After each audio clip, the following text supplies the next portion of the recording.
Girl went from a flatty to a fatty, and today I'm going to teach you the #1 exercise to do so. Hip thrusts. All right, ladies, you are going to need an elevated surface and a handy dandy weight. That could be a barbell, dumbbell, kettlebell, anything that is heavy.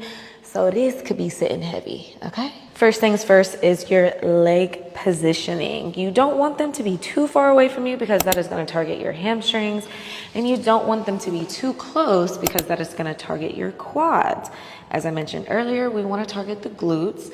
So this is a little trick. Go ahead and scoot yourself all the way back until you're touching the bench. Extend your legs out in front of you. Mark where your knees are and bring your heels to that point. Make sure your legs are about hip width distance apart, and then point your toes slightly outward to about a 45-degree angle. Now we want to make sure that the bench is positioned right below your shoulder blades. Y'all know I am all about alignment, so that means our chin is going to be tucked as well as our pelvis. I don't want to see any arches in the back.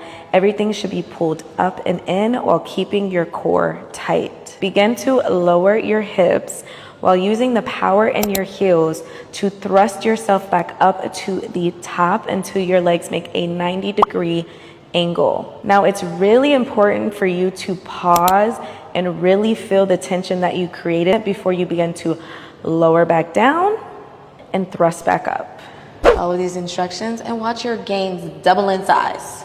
All right, this is Mosem Fit, goes by Motivate. 432,000 followers and follows no one. What a legend. This post got 42.1 thousand likes, 20.4 thousand shares. I agreed with everything she said except to point the toes out at a 45-degree angle during a hip thrust. Some people like to point them straight. Some people like to flare them out. In general, the narrower you like to hip thrust, the more straight your feet will be. And the wider you go for hip thrust, the more your feet will flare, because most people tend to feel it best when the feet are in line with the femur. But everything else was spot on. So 2 thumbs up for the post. I'm Bret Contreras, aka The Glute Guy.